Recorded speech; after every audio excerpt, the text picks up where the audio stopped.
এই ঠান্ডায় আমার মতো এরকম চটপটা কিছু ঘটি গরম বানিয়ে চায়ের সাথে পরিবেশন করুন, দেখবেন ঠান্ডাটা ভালো লাগবে। এনজয় করুন, ঠান্ডাটা খান আর ঠান্ডাটা এনজয় করুন।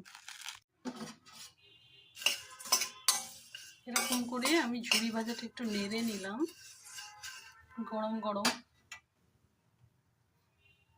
এবার এতে একটু নুন দেব, একটু তেল দিলাম,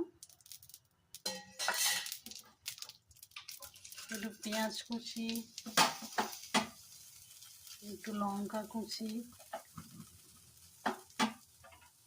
গ্যাসটা এবার আমি বন্ধ করে দিয়েছি। আর অল্প একটু টমেটো কুচি।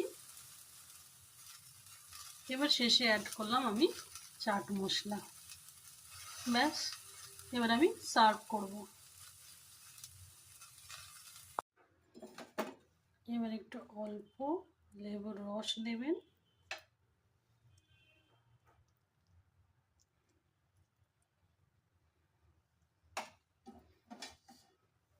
আর একটু পেঁয়াজ কুচি,